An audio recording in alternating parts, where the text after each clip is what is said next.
안녕하십니까. 大家好， 성교학 두 번째 공부 시간입니다. 今天是宣教学的第二讲。 먼저 지난 시간에 배운 것들을 제목만 살펴보도록 하겠습니다. 上一讲我们所学到的内容，我们只要其重要内容跟一起来分享。 예, 먼저 선교의 개념에 대해서 공부했었습니다. 首先我们一起来学习的是宣教的概念。 알렌 티펫과 도널드 맥가브란의 정의를 공부했습니다. 我们一起来学习的是有关 Arlen Tippett 他的一些针对宣教的定义，还有麦克布兰他的定义。 두 번째로 선교의 목적에 대해서 공부했습니다. 那么第二呢，我们一起来分享的是有关宣教的目的。 선교의 목적은 주로 세 가지를 공부했습니다. 宣教的目的有三个方面。 첫 번째로는 이방인의 회심, 第一呢是外邦人的悔改。 두 번째로는 교회의 설립과 확장, 第二是教会的建立和扩张，也就复兴。 세 번째로 하나님께 영광. 第三是归荣耀给我们的神。 예, 그 다음으로 선교의 기초를 공부했습니다. 然后我们一起来学习的是有关宣教的基础。 그 다음에 마지막으로 선교의 오해에 대해서 우리가 공부하다가 중단했습니다.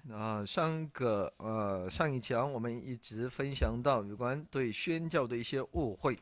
예, 지난 시간에 한 다음부터 계속 공부하겠습니다. 我们接着上一讲继续来分享。 그러나 보수적인 복음 진영의 선교론도 마땅히 반성해야 할 문제가 있다는 것입니다. 也就保守的福音阵营呢，针对宣教论，他们也应该反省。 즉 사회 정의나 고통당하는 이웃에 대한 사랑 실천에 대해서 那么，针对社会的正义，还有在蒙受痛苦当中的那些邻舍，针对他们那些爱的实践呢， 무관심하는 과오를 제거해야 할 것입니다. 出现很多一些不关注的这么一些错误，我们应当除去。 오늘날 선교 개념의 혼란은 那么今天有关宣教这一概念的一些混乱呢， 하나님의 선교 신학을 통해 借着神宣教的神学， 현대 선교 이론에 의해 새로운 감각을 제공한 것은 사실입니다. 其理解对现代宣教带来新的一些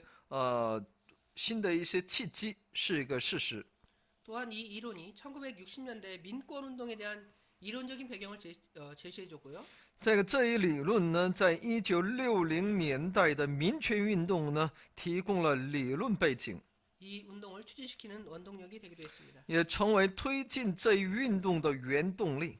그러나 이러한 이론에 문제가 되는 것은 다음과 같습니다. 但是这一理论也有一些问题的出现。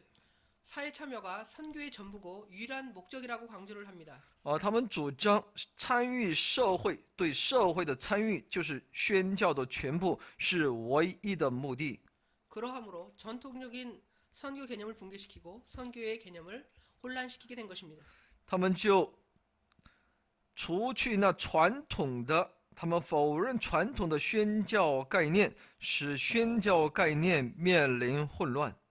죄악과 죽음에서의 구원이 也就是从罪恶和死亡当中的救赎， 사회 구조에서의 해방 내지 뉴 휴머니티의 구현으로 대체될 때 就是与那社会结构当中的，也就是社会构造当中的那种与邪恶，从邪恶当中的这种释放、解放相对峙的时候， 결과적으로 선교의 열의를 저하시킵니다. 那么其结果呢，就是降低宣教的热情， 그리고 그리스도 선교 명령의 참 뜻을 왜곡해 버리게 된 것입니다. 也会歪曲基督宣教命令的真意。 이러한 경향에 대해서 반작용 운동이 이제 복음주의 운동 사이에서 일어났습니다.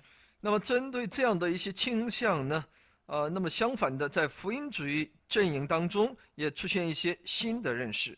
이번 시간은 바로 이것에 대해서 중점으로 먼저 공부하겠습니다. 那么这一时间，这一课程要跟大家一起来重点分享这一部分。 제목은 선교에 대한 새로운 방향의 제시입니다.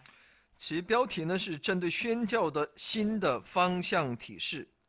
자유주의자들이 중심이 된 하나님 선교의 신학은 以自由主义者们为中心的神的宣教神学呢， 선교 개념을 혼란시키는 결과를 가져왔습니다. 他们带来了针对宣教的一个概念的混乱。 이에 대해서 복음주의 선교 운동의 새로운 방향이 제시되었는데요. 这此提示了、展示了福音主义宣教的新的方向。 그 대표적인 것들이 다음과 같습니다. 其代表性的如下： 첫 번째로 휘튼 선언입니다. 第一呢是 휘튼宣言， 휘튼 선언은 1966년에 되어진 것입니다. 是在1966年。 휘튼 선언은 미국 내 보수적 복음 진영에서 일어난 것입니다. 它的起因是在于它的发起人是在 휘튼宣言的发起者是美国内的保守福音主义阵营。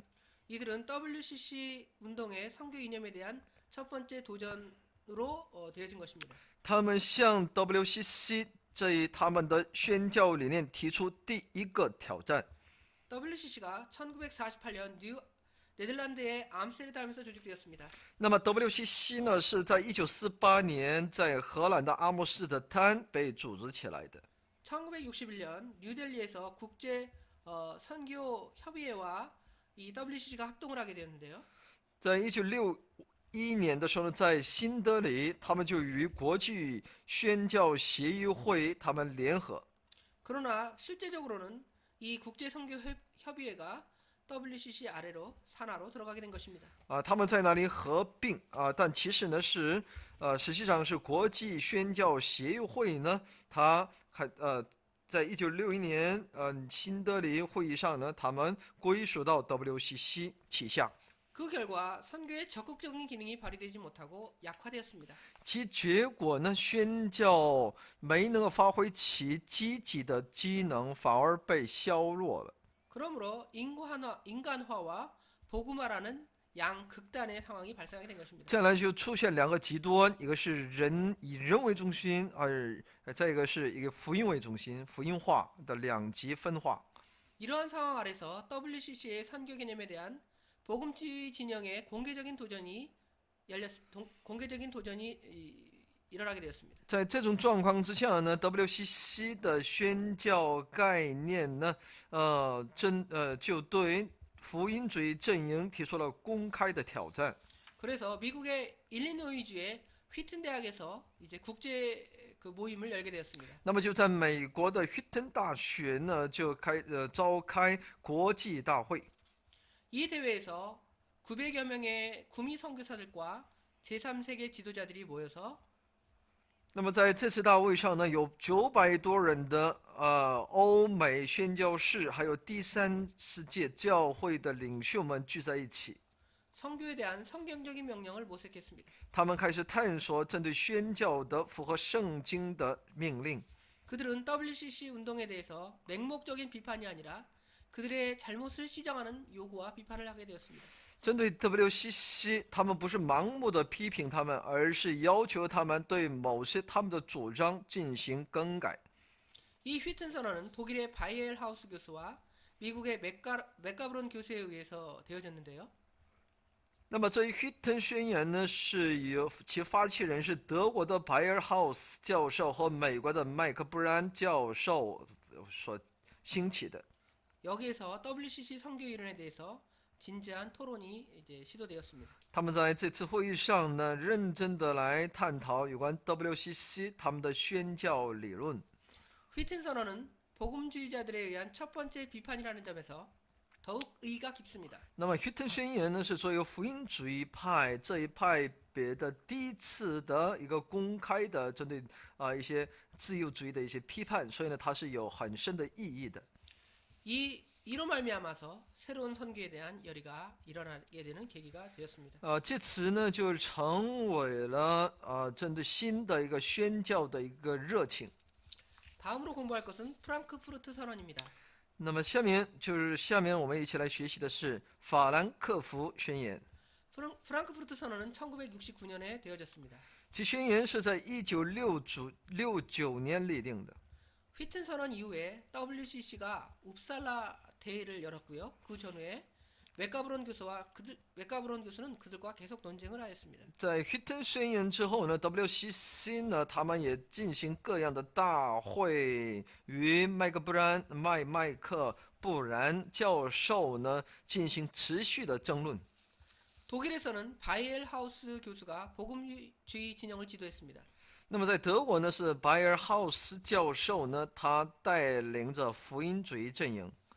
그들은 선교에 대한 새로운 방향을 호소하였지만 他们呼吁呢有关宣教的新的方向， 독일 선교협회에서는 이에 대해서 침묵을 계속했습니다. 而德国宣教协会呢对此一直保持沉默。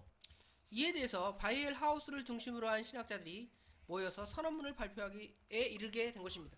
至此，以拜尔浩斯为中心的那些神学家们呢，开始拟定并宣布发表宣言。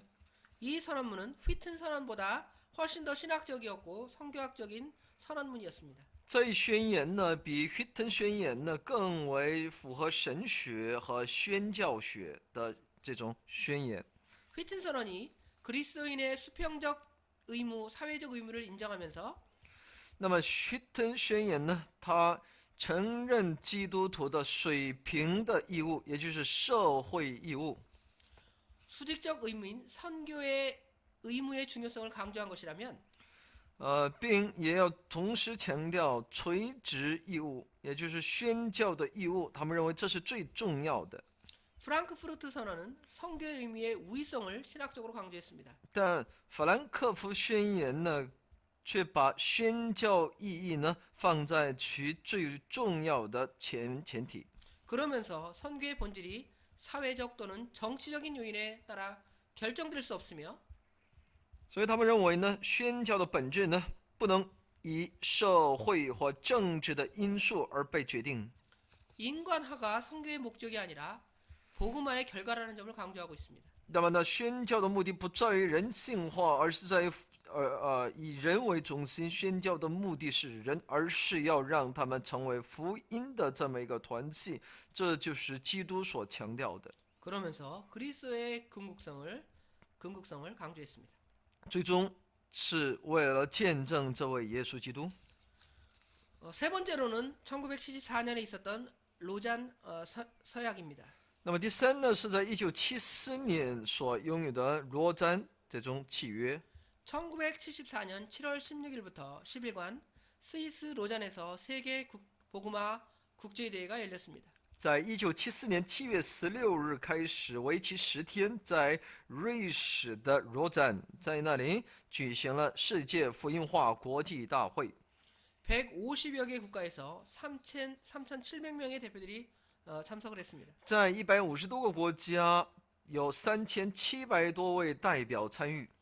여기서 세계 복음화 선교에 대해서 다짐을 하게 되었는데 여기서 발표된 것이 바로 로잔 서약입니다. 那么在这里，人们再次确认有关世界福音化要献身于宣教的这么一个主题，就是罗赞这种契约。 로잔 대회는 1966년 베를린에서 모인 세계 복음화 대회에 이어서 두 번째 열리는 대회였습니다. 那么罗赞大会呢，是在1966年在柏林所进行的世界福音化大会以来的第2次大会。 이 모임에서 선교 일련의 혼돈에서 오는 선교가 열의가 저하되는 것을 막고요. 那么在这次大会上呢，主要是为了阻止那从宣教理论的混乱所带来的一些宣教热情的这种淡化。 변천하는 세계에 불변하는 복음을 적응성 있고 긴박하게 전달할 사명에 대해서 논의하였습니다. 就是在不断变迁的世界里面，如何应用这不变的福音这就是当时所要探讨的一些议题。 이 대회에서 전통적인 선교 개념을 재확인했고요. 在这次大会上，再次确认了传统的宣教理念。 선교의 열의를 진작시켜서 세계 복음화를 이루자는 의의를 가지게 되었습니다. 那就不断眺望宣教的热情，来去成就世界的福音化。 마지막으로 서울 선언에 관한 내용입니다. 最后是首尔宣言。 서울 선언은 1975년 8월 28일부터 4일간 열렸습니다. 首尔宣言是在1975年8月28号开始，为期4天，在首尔召开。 이때 서울에서 아시아 선교 협의회 창립 총회가 있었습니다. 在当时呢，在首尔呢有亚洲宣教协会的创立总会在进行。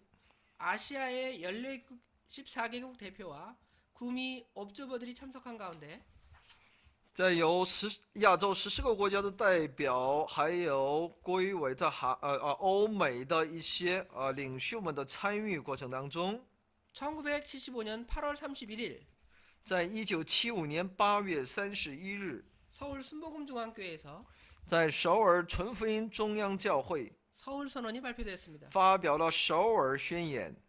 서울선언은 WCC가 선교 개념을 왜곡시키는 것에 대해서 지적을 했습니다. 首尔宣言指出 ，WCC 其宣教概念其实是被歪曲的。 그러면서 휘튼 선언, 프랑크푸르트 선언, 베를린 선언의 정신을 계승했습니다.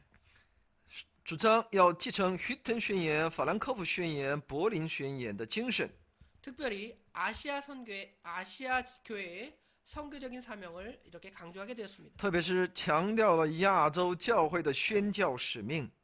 구미 교회 중심의 선교 형태에서 이제 제3세계 선교에 대한 열의를 강조했던 것이 바로 서울 선언이 가지는 시대적인 의의입니다. 那么原先也就是首尔宣言的重要意义呢，是在于原先以欧美教会为中心的宣教形态呢，能够借着这个宣言呢，不断的开始人们重视在第三世界宣教的他们的那些热情能够带出第三世界教会的那些宣教热情，这是首尔宣言所带出的时代的意义。 지금까지 선교의 기초에 대해서 5가지로 공부했습니다. 以上我们了解了宣教的基础5个部分。 5가지만 불러드리겠습니다. 这5个部分来跟大家来 첫 번째 선교의 개념, 分享。一个是宣教概念， 두 번째는 선교의 목적입니다. 第二是宣教的目的， 세 번째로는 선교의 기초, 第三是宣教的基础， 네 번째로는 선교에 대한 오해, 第四呢是针对宣教的误会， 마지막으로 선교에 대한 새로운 방향을 제시한 내용까지 공부했습니다. 最后是宣教的一个方向提示这个方向。 제2장은 성경에 나오는 선교에 대해서 공부하도록 하겠습니다. 第二章我们要学习有关在圣经当中我们所看到的有关宣教， 구약과 선교입니다. 就旧约和宣教。 성경은 구원이라는 동일한 주제로 형성이 되어 있습니다. 圣经是以救恩、救赎这么一个相同的主题而被形成的， 그리스도의 구원을 주제로 해서 以基督的救恩为主题， 하나님의 백성과 그 백성의 소망을 중심으로 다루고 있습니다. 来讲述是神的百姓和其百姓的盼望为中心来讲述。 구원을 소망하는 구약의 기록은 盼望救恩的其旧约的记录呢， 하나님의 백성들이 구원의 약속에 대한 기대를 담고 있습니다. 那么这些旧约记录呢，在记录着要期待着救恩的成就应许所要成就的那些神的百姓。 거기에 대해서 세계를 향한 임무, 하나님의 나라의 관계 등등에 대해서 선교 문제를 다루고 있습니다. 那么针对向世界的任务，神的国之间的与神的国之间的这种关系等，触及很多有关宣教的问题。 성경은 하나님의 감동으로 된 것입니다. 圣经是照着神的感动而被记录下来的。 그리고 그 말씀은 인류 역사의 시작부터 마지막까지의 원리를 우리에게 제공해주고 있습니다. 这样的话语呢，是不断的在告诉我们、提示给我们有关人类历史的开始和末了的原理。 신구약 성경은 동일한 주제와 연관성을 가졌습니다. 新旧约圣经呢，拥有同样的主题和连贯性。 이러한 일치성은 미래지향적인 구약의 성격을 가장 뚜렷하게 해주는 것입니다. 如此的一致性呢，让我们清楚的看到旧约圣经所带出的清晰的这种意象和见证。 첫 번째로 구약에서의 구원의 약속을 다루겠습니다. 那么第一呢，我们来看一下旧约里面的救恩应许。 구약을 연구하는 두 가지 방법이 있는데요. 我们研究旧约有2个方法。 신약 성경에 게시된 빛 아래서 구약에 나타난 주제를 연구하는 회고적인 방법이 있습니다. 那么在新约圣经里面所启示的光里面，我们要去研究旧约的主题。 두 번째 방법은 구약에 나타난 사건을 그대로 구약 자체의 전망으로 보는 방법입니다. 那么第二呢，就是把旧约里面所出现的事件呢，就当作是旧约本身的一些这在旧约本身的一些信息来去展望未来。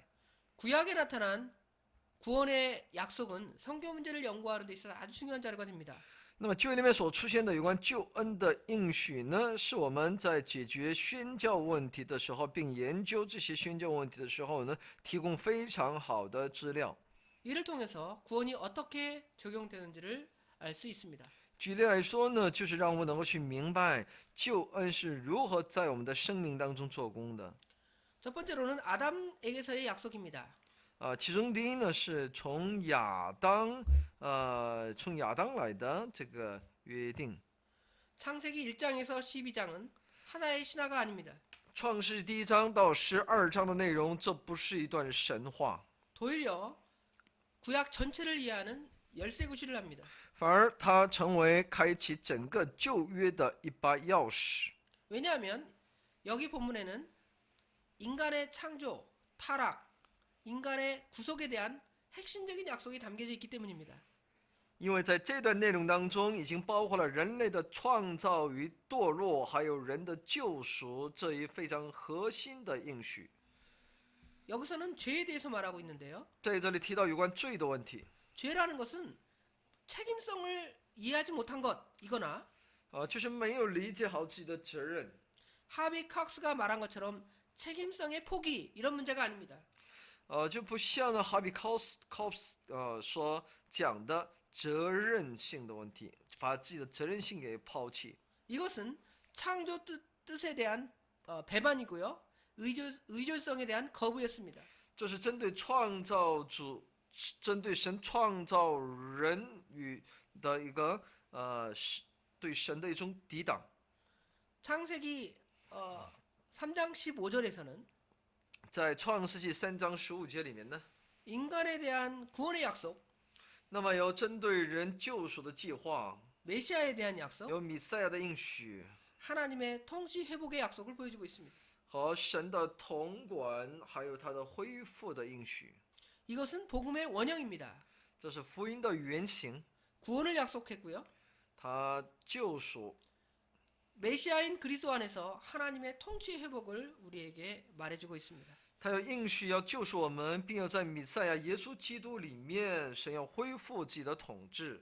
다음으로는 아브라함에게의 약속입니다. 那么下面是针对亚伯拉罕的应许。 하나님께서 아브라함을 선택하시고 그에게 구원의 축복을 약속하셨습니다.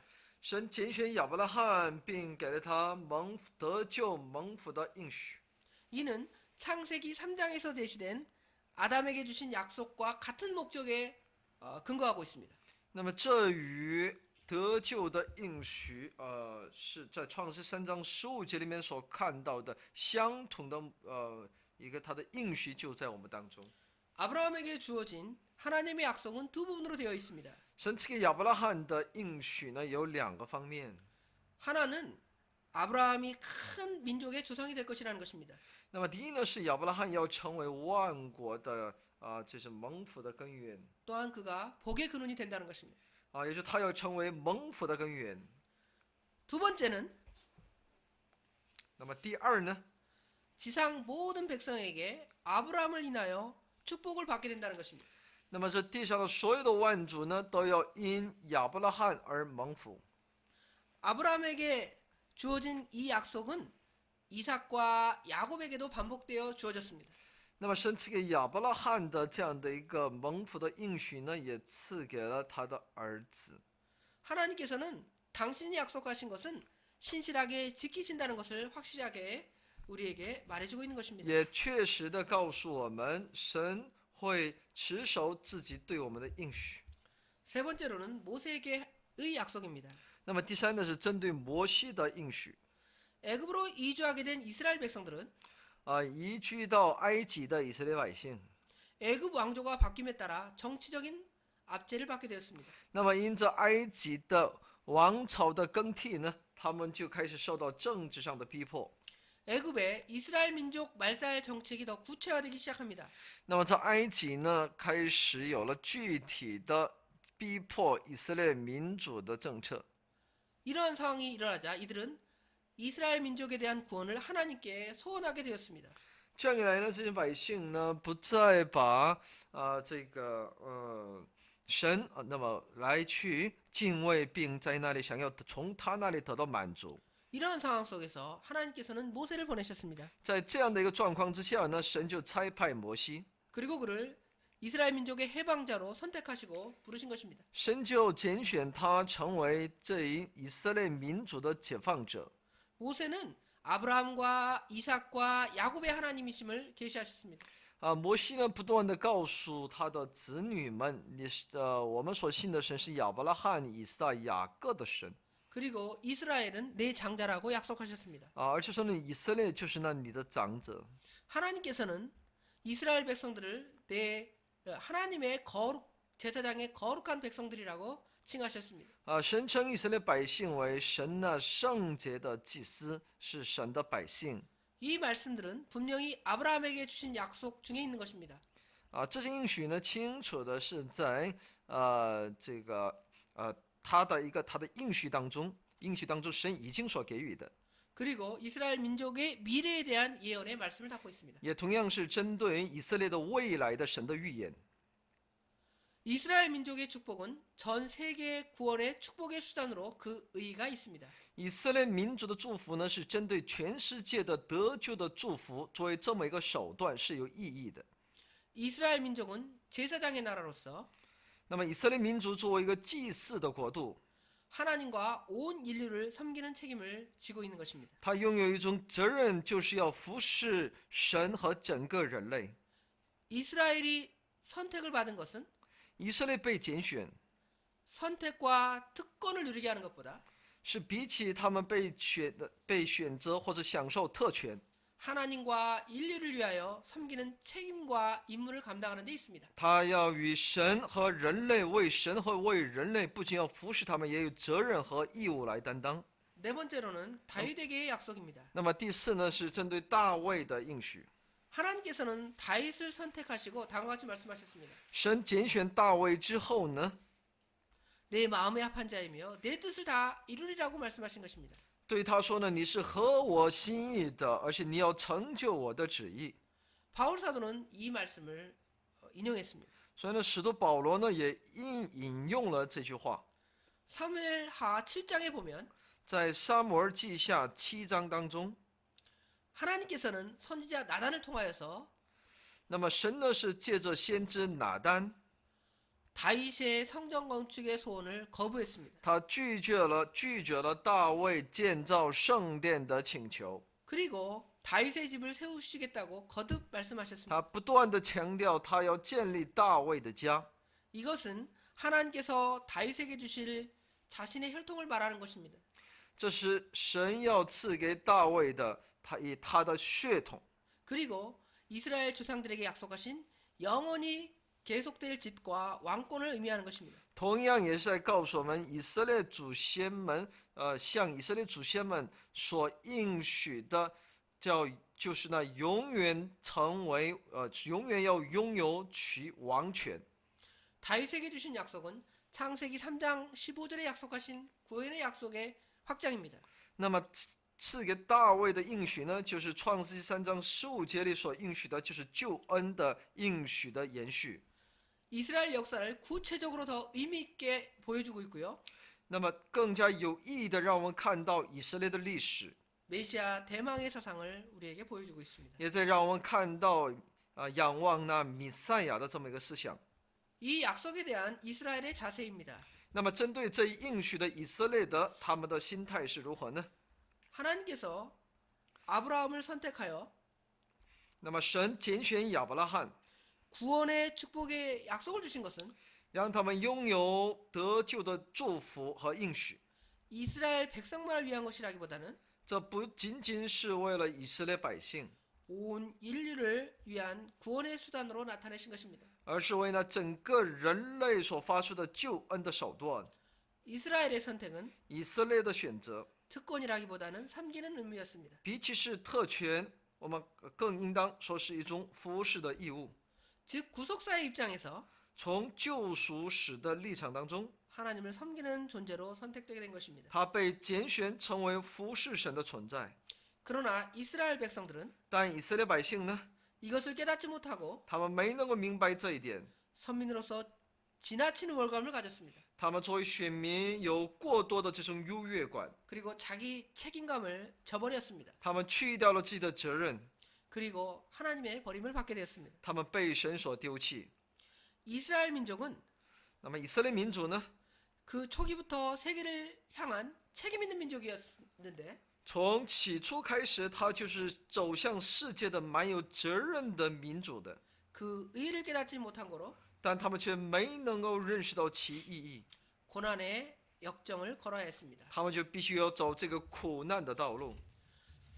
두 번째로는 이스라엘의 임무에 대해서 공부하겠습니다. 那么第二呢，我们一起来了解一下以色列的任务。 창세기에 나타난 아담에게 제시된 하나님의 구원의 뜻은 在创世纪里面，我们所看到的神提示给亚当的神的救恩的意思呢， 이스라엘 역사 안에서 구체적으로 더 나타나게 되었습니다. 在以色列历史当中具体的体现出来。 이것은 这是 아브라함과 모세에게 나타났으며 曾经也显现在亚伯拉罕和摩西， 모든 이스라엘 백성에게 나타나게 되었습니다. 也显明在所有以色列百姓当中。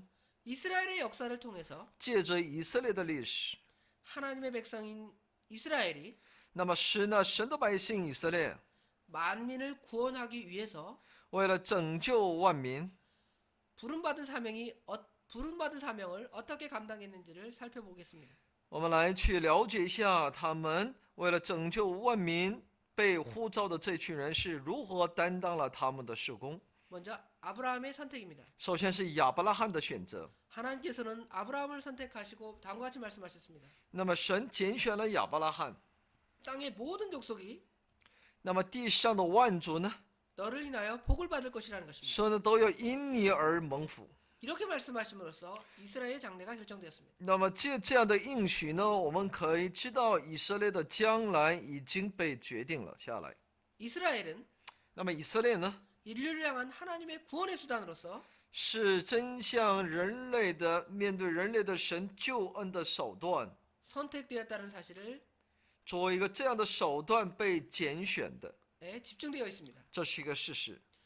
이 약속의 선언에는 在这应许的宣言里面， 인류를 구원하시려는 하나님의 거룩한 계획이 나타났습니다. 在这里有着神圣洁的计划，就是要拯救人类。 아브라함의 선택은 亚伯拉罕的选择呢， 하나님이 인류 구속 역사의 첫 번째 장이었습니다. 在神人类救赎历史当中的第一篇。 따라서 하나님께서는 인류 구속 사업을 능동적으로 역사하셨고요.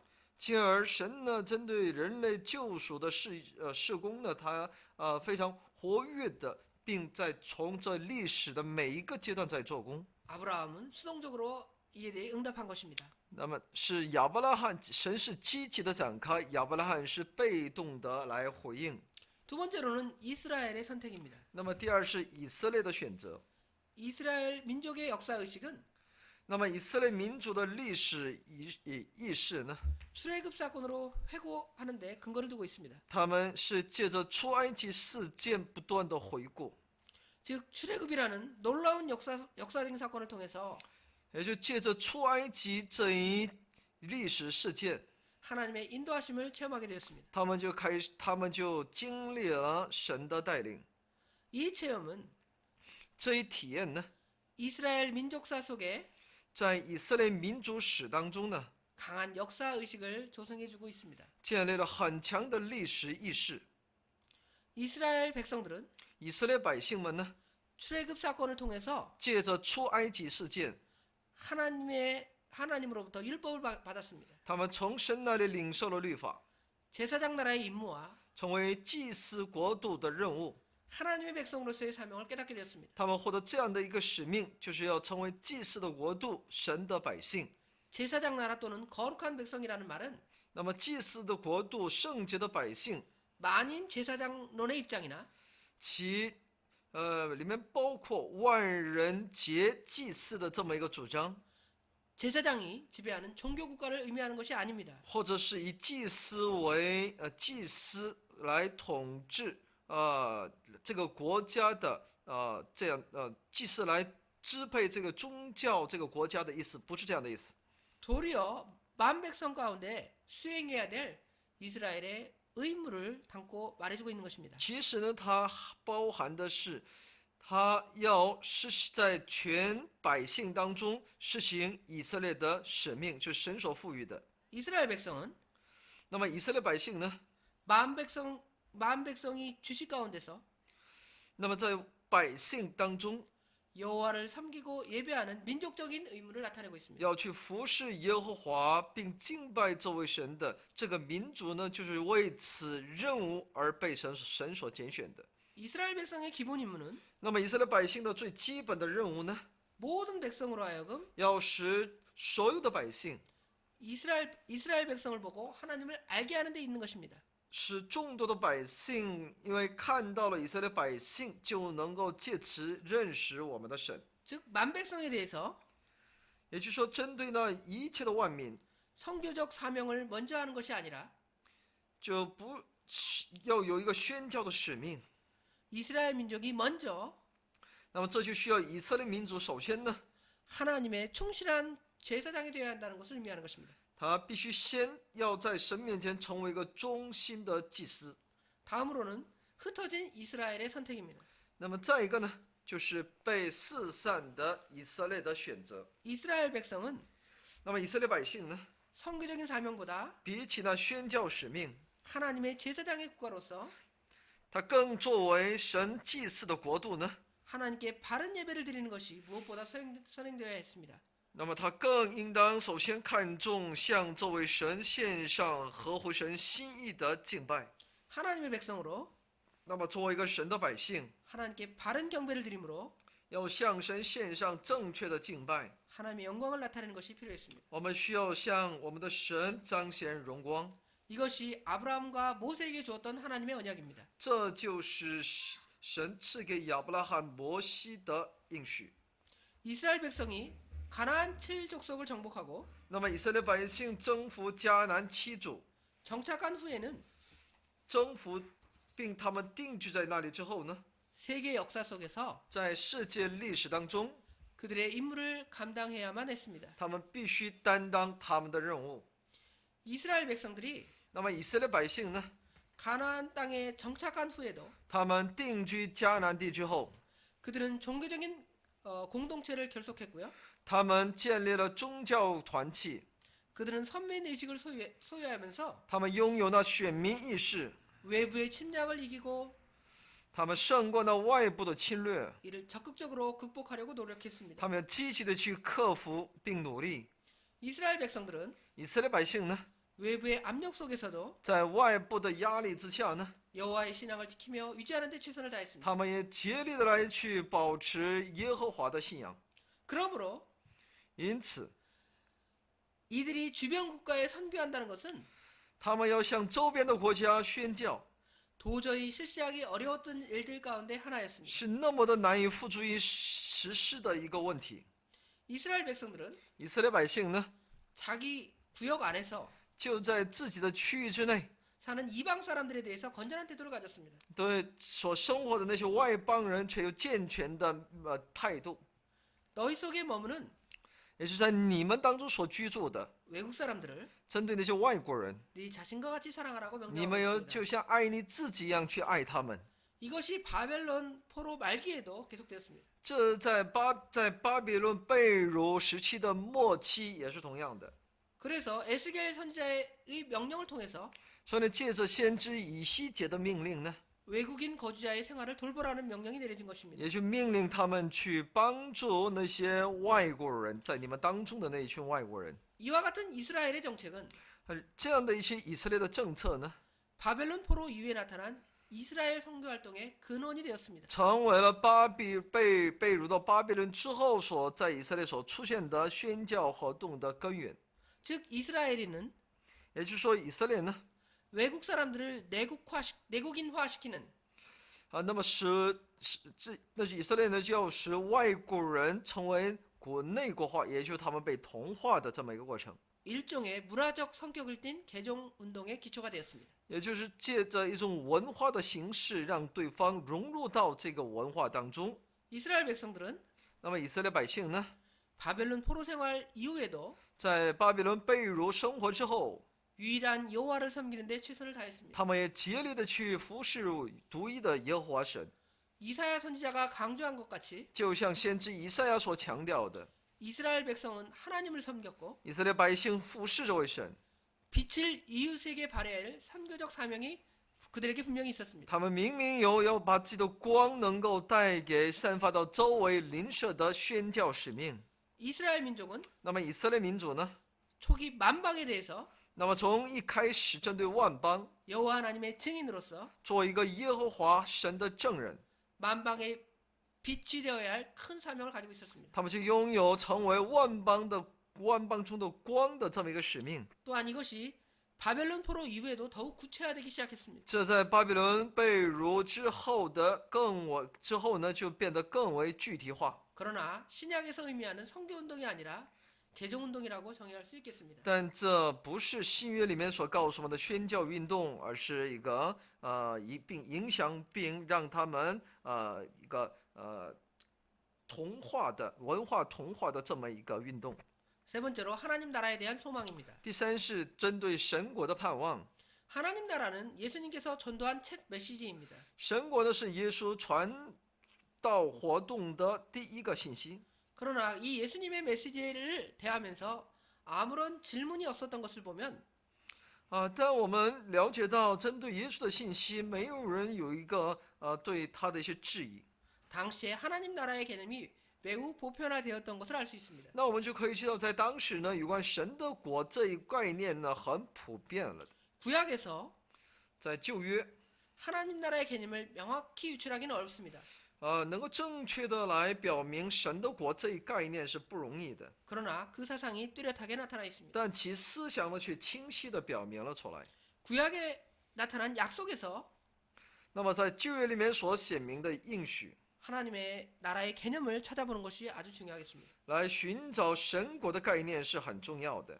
첫 번째로 메시아에 대한 소망입니다. 那么第一呢是有关弥赛亚的盼望， 구약에서는 예수님이 말씀하신 하나님 나라에 대한 표현을 찾아볼 수 없습니다. 在旧约里面我们很难找到针对耶稣所讲的有关神国的一种表现， 그러나 그 사상만은 명백히 알 수 있습니다. 但其思想却是很清楚的告诉我们， 하나님의 나라란 하나님이 통치하시는 하나님이 지배를 의미합니다. 神的国呢就是告诉我们是神所统治的、掌管的神，就是那种神的支配。 하나님의 나라는 역사의 종국에 나타날 것입니다. 神的国呢是在历史的终极会出现的， 그리고 그것을 이스라엘 백성들은 기대하고 있습니다. 以色列百姓也在期待着。 즉 메시아가 하나님 나라를 열국 중에 세우리라고 기대한 것입니다. 也就是期待着弥赛亚把神的国在列邦中建立。 이와 같은 하나님의 나라는 那么如此的神的国呢， 하나님의 백성에게 주신 구원과 약속, 是神赐给百姓的及救恩的应许， 메시아의 약속과 불가분리의 관계에 있는 것입니다. 和弥赛亚的应许是不可分离的。 그리고 이것은 이스라엘의 종말론적인 소망입니다. 这是以色列的末世论的盼望。 하나님이 통치하시는 나라는 那么神所掌管的国家呢， 창세기 3장 15절에 나타난 就像创世纪3章15节里面所出现的， 하나님이 궁극적인 지배에도 그 약속이 나타나 있습니다. 是在神的支配、神的掌管当中出现的。 두 번째로는 통치하시는 하나님이십니다. 第二个是一个统治的、掌管的神。 이스라엘 백성은 那么以色列百姓呢， 여호와 하나님을 자기를 다스리시는 하나님으로 믿었습니다. 他认为是耶和华神就是来掌管、统治我们的神。 뿐만 아니라 不仅如此， 여호와는 전 세계 왕으로서 역사하셨고요. 因为耶和华是在全世界，他作为王来做工。 이것이 구현되기를 바랬습니다. 他们是那么的希望这个能成就。 하나님 나라에 대한 소망은 针对神国的盼望， 지상 왕국을 초월한 역사의 종국에 나타나는 하나님 나라에 대한 소망이 되었습니다. 就是超越那一切地上王国的，在历史的终极所要显明的神国的盼望。 이스라엘 백성은 세계의 통치를 믿으면서도 以色列百姓虽然相信要统治全世界， 하나님 나라의 구현을 针对神国的显明 그리고 하나님께서 찾아오심을 和神的亲自的到来， 그리고 그 심판을 통해서 하나님 나라가 이루어지리라는 소망을 가지고 있었습니다. 他们要拥有神必要借着最后的来临来审判这一世界，并要成就神国的这么一个盼望。 다음으로는 구약 성교의 문제점을 보겠습니다. 下面我来了解一下旧约宣教的问题。 구약 성교의 방법론이 那么旧约的宣教的一些方法论呢？ 구속사적 연구 형태로 이어질 때에 他们当以救赎的这么一个研究形态来形成的时候呢， 구약에서도 선교 문제도 논의 대상으로 부각되어야 할 것입니다. 在旧约里面宣教问题呢，也应该成为应当是研究的对象。 오늘날 선교 이론의 난맥상의 여러 갈래가 나타날 때 今天在宣教理论当中，有关一些出现各样的分支， 성경으로 돌아가서 我们应当回到圣经， 성경이 계시하는 선교의 원리를 찾는 것이 중요합니다. 我们要去寻找圣经所要启示给我们的宣教的原理是很重要的。 그러므로 因此呢， 구약이 선교 문제에 있어서 旧约针对宣教问题呢， 중요한 연구 대상이 되는 것을 간과할 수가 없습니다. 也同样会成为重要的一个研究对象。 첫 번째로 구약의 선교적 성격입니다. 那么第一呢，是旧约的宣教的一些性质。 구약을 연구하는 많은 선교학자들 가운데서 在研究旧约的很多那个神学家们， 구약의 의미를 매우 강조하고 있으며 他们非常的强调旧约的意义。 이들은 구약을 선교의 척이라고 하고요. 他们认为旧约就是宣教的一本书。 아브라함을 선교의 선구자라고 하기도 하고요. 他们也认为亚伯拉罕就是宣教的一个他的一个开创人。 어떤 학자는 有的学者呢， 반면에 구약에는 선교 명령이 없다. 他们却认为旧约里面没有宣教的命令， 유대교는 선교 신앙이 아니라 단정하기도 합니다. 认为犹太教呢没有宣教信仰。 이와 같이 상반된 주장은 如此彼此相反的主张呢， 구약의 선교를 연구하는 관점의 차이에서 온 것으로 是来自于研究旧约宣教的旧约里的宣教的信息的他们的研究结果的观点的不同， 여러 가지 문제들이 파생되고 있습니다. 所带出的很多问题。 두 번째로는 보편주의의 문제입니다. 那么第二是普遍主义问题。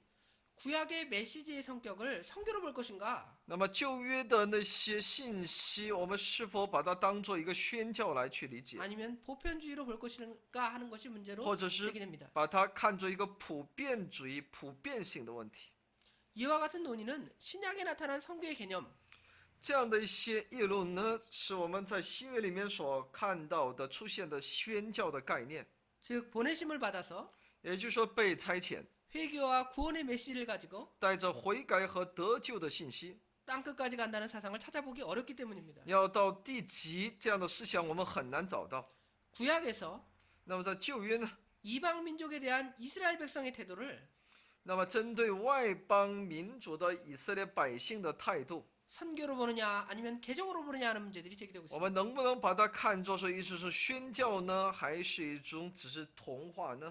이스라엘 민족은 那么以色列民族呢， 할례를 통해서 要借着割礼， 이방 사람들을 민족 공동체로 받아들였습니다. 要把那些外邦人把他们融进自己的一个民族共同体里面。 일종의 개종 선교의 측면으로 이해될 수 있습니다. 那么这是一个要借着一种文化来同化外族的这么一个理解。 구약에는 신약이 교훈한 것과 같은 선교가 없습니다. 所以在旧约里面，我们找不到新约所教训我们的那些宣教的理念。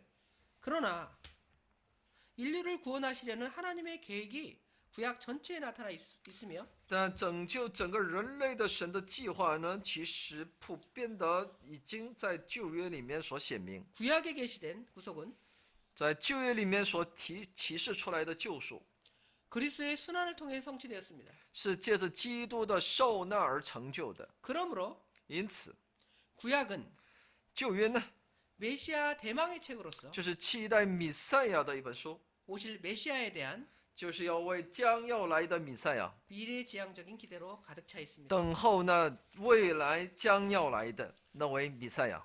지금까지 구약과 선교에 대해서 공부했습니다. 今天我们一起来学着旧约和宣教， 감사합니다. 谢谢大家。